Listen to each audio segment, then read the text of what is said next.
السلام علیکم ورحمۃ اللہ۔ ان پہاڑوں میں پچھلے کچھ سالوں سے، پچھلے کچھ وقتوں سے جو بھی تلاش کرنے کی کوشش کی جا رہی تھی، جو بھی چیز کھوجی جا رہی تھی، اب وہ چیز مل چکی ہے۔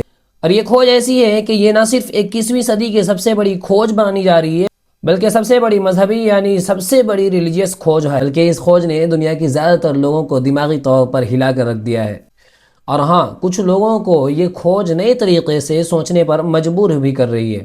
آپ سوچ رہے ہوں گے کہ آخر اس پہاڑ پہ ایسی کیا چیز تلاش کی جا رہی تھی کہ جس کے ملنے کے بعد اس طریقے سے نیوز، اس طریقے سے آرٹیکل اور اس طریقے سے پوری دنیا میں، خاص طور سے مسلمانوں میں خوشی کی لہر دوڑ پڑی ہے، اور اس کو 21ویں صدی کی سب سے بڑی کھوج کیوں مانا جا رہا ہے؟ ان سارے سوالوں کا جواب جاننے کے لیے ہمارے لیے ضروری ہے کہ ہم کچھ بیسک چیزیں جان لیں۔ تو آلریڈی ہم سبھی یہ بات جانتے ہیں کہ اس دنیا میں 3 مشہور آسمانی مذاہب ہیں۔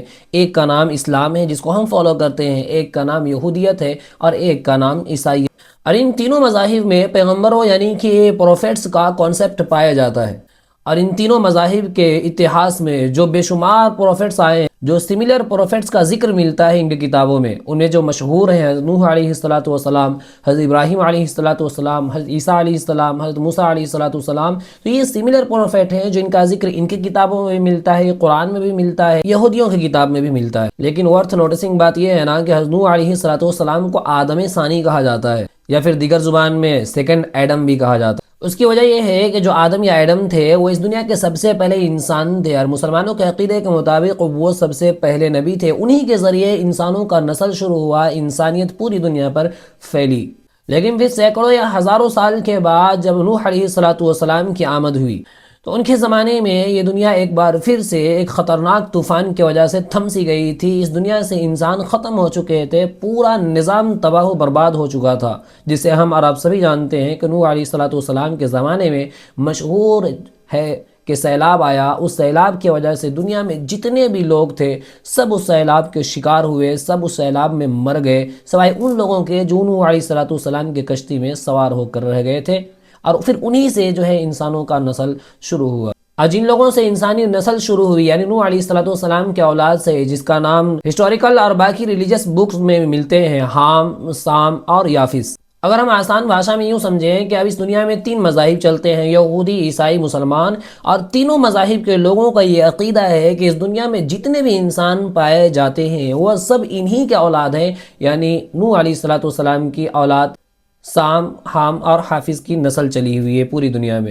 نوح علیہ السلام کے جو بیٹے تھے حام، ان کی نسل کے آج کے دور کے افریقی لوگ ہیں، جبکہ جو سام تھے ان کے نسل سے آج کے زمانے میں جو مڈل ایسٹ کے جو لوگ ہیں وہ ان کی نسل کے پائے جاتے ہیں، وہ ان کی نسل کے کہلاتے ہیں۔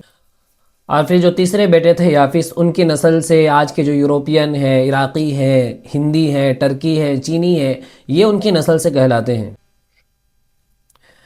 حضرت ابن عباس رضی اللہ تعالیٰ عنہ فرماتے ہیں کہ حام کی اولاد کو بادشاہت ملی، سام کی اولاد کو نبوت ملی، اور یافس کی اولاد کے حصے میں تلوار آئی۔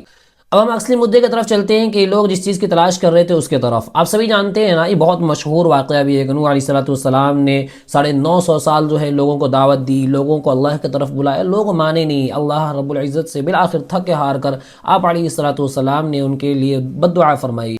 سیلاب کے آنے سے پہلے اللہ رب العزت کی جانب سے یہ حکم دیا گیا نوح علیہ السلام کو کہ آپ ایک کشتی تیار کریں۔ جب آپ علیہ السلام کشتی تیار کر رہے تھے تو لوگ ان کا مذاق اڑا رہے تھے، ہنس رہے تھے ان پر۔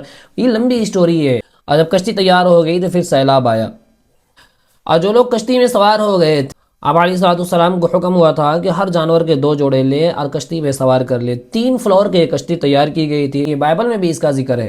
اور پھر یہ کشتی سیلاب میں تیرتی رہی، اور بالآخر جا کر جودی پہاڑ پر یہ کشتی ٹھہر گئی، جو آج کے دور میں سیریا اور عراق 2 دیشوں کے بارڈر پر یہ پہاڑ موجود ہے۔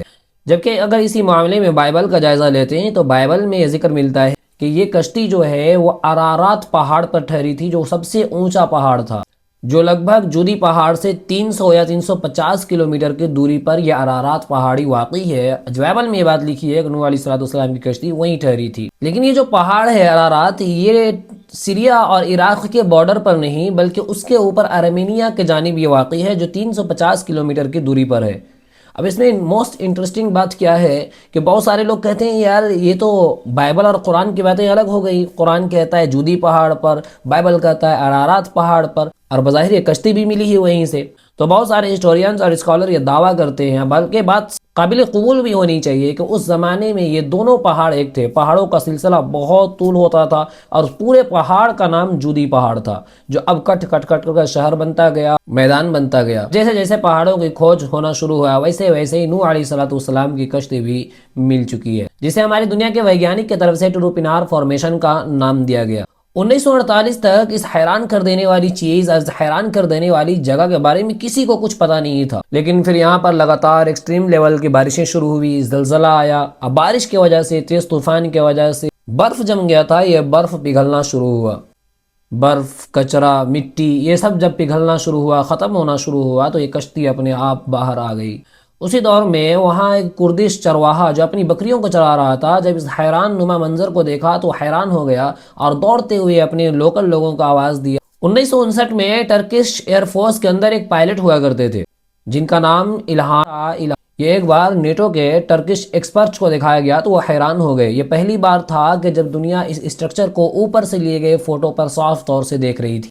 اب کیونکہ ممکن طور پر نوح علیہ السلام کے کہے جانے والی کشتی کی سب سے پہلی تصویر اس الہان ٹروپینار نے لیا تھا، اسی وجہ سے اس جگہ کا نام، اس سائٹ کا نام انہوں نے ٹروپینار فارمیشن رکھ دیا۔ اور یہ وہی کشتی ہے کہ جس کا ذکر قرآن میں بھی ملتا ہے، بائبل میں بھی ملتا ہے، مگر حال ہی میں اس کشتی پر ریسرچ کرنے والی امریکی ٹیم نے رڈار ٹیکنالوجی کی مدد سے اس کشتی کے تہ پر جا کر یہ پتہ لگانے کی کوشش کی ہے کہ کیا واقعتاً اس سے ریلیٹڈ ہمیں اس میں کچھ ثبوت ملتا ہے یا نہیں، لیکن جو کچھ ملا وہ سن کر آپ حیران ہو جائیں گے اور وہ دیکھ کر وہ حیران ہو گئے۔ مثال کے طور پر سب سے پہلے آپ ان کو دیکھیے جن کا نام اینڈریو جونس ہے۔ یہ دراصل جو امریکن ٹیم جو ریسرچ کرنے کے لیے وہاں گئی تھی، جس کا نام نوح اس ٹیم کا بتلایا گیا تھا، اسی کا یہ حصہ تھے، یا آپ یوں کہہ لیں کہ یہ اس ٹیم کے ایک ریسرچر ہیں۔ انہوں نے جو کچھ واضح کیا نا وہ سن کر آپ حیران ہو جائیں۔ ان کے مطابق انہوں نے جب رڈار کی مدد سے زمین کے اس خاص جگہ پر نیچے اسکین کیا تو زمین کے نیچے اس کو ایک گہری سورنگ دکھائی دی جو اس اسٹرکچر سے بالکل بیچوں بیچ سے ہو کر گزر رہی تھی۔ جو اسٹرکچر زمین کے اوپر سے کشتی کی طرح دکھائی دے رہا ہے دوستو، 13 فٹ لمبی سورنگ کے علاوہ اس اسکین میں ان لوگوں کو زمین کے نیچے 3 درجے، یا یوں کہہ لیتے ہیں کہ 3 فلور، 3 درجے ملے، جو بائبل کے اندر موجود نوح علیہ السلام کی کشتی سے ریلیٹڈ جو ڈیٹیل ہے اس سے میچ کھاتی ہے۔ بائبل میں آتا ہے کہ خدا نے نوح علیہ السلام کو حکم دیا کہ کشتی کے لیے چھت بنانا اور اس کے ایک طرف دروازہ رکھنا اور اس کے 3 درجے بنانا۔ مطلب آسان بھاشا میں اگر ہم سمجھیں کہ اس کے 3 فلور یا پھر 3 پورشن بنانا۔ اب یہ تینوں درجے جو تھے لوور، مڈل اور اپر میں ڈیوائیڈ تھے۔ جو سب سے نیچے حصہ تھا اس میں جانور اور جانوروں کا کھانا موجود تھا، جبکہ جو بیچ والا حصہ تھا جو ساتھی تھے ان کے، وہ تھے ماننے والے تھے، ان کے فالوورز تھے، مطلب جو انسان تھے ان کے اناج یا کھانے پینے کی چیزیں موجود تھی، جبکہ سب سے اوپر والے حصے میں خود نوح علیہ السلام اور ان کے باقی فالوورز کے رہنے کی جگہ تھی۔ اتنا ہی نہیں بلکہ بائبل کے مطابق اس کشتی کی جو لمبائی تھی وہ لگ بھگ 300 کیوبٹس مطلب کہ 515 فٹ تھی، جبکہ جو چوڑائی تھی وہ 86 فٹ کے قریب تھی۔ اس کی اونچائی لکڑی کے ہوا کرتی تھی اور ایک ہی جگہ پر پچھلے ہزاروں سال سے کھڑے ہونے کی وجہ سے وہ لکڑی بھی مٹی میں بدل چکی تھی۔ لیکن ہاں، اس خاص جگہ کی مٹی کو لے کر جب اس کو ریسرچ کرنے کے بعد استنبول کے ٹیکنیکل یونیورسٹی میں بھیجا گیا تو وہاں سے جو کچھ حیران آیا جب لوگوں نے اس کو ریسرچ کیا،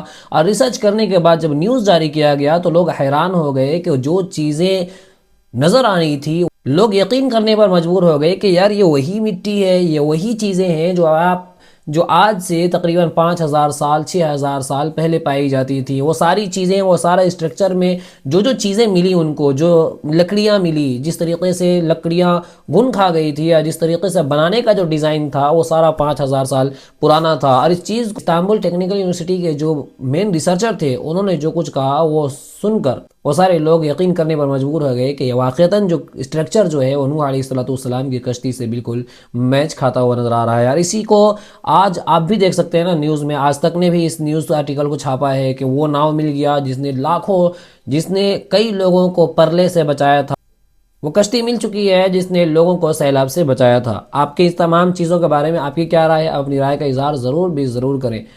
کیا واقعتاً نوح علیہ السلام یہ کشتی ہے یا پھر کچھ اور؟ آپ کی رائے ہمارے لیے بے حد ضروری ہے۔ آپ اپنی رائے کا اظہار کریں۔ انشاءاللہ پھر ملاقات ہوگی اگلی ویڈیو پر اگلے پیغام کے ساتھ، تب تک کے لیے اجازت۔ السلام علیکم ورحمۃ اللہ۔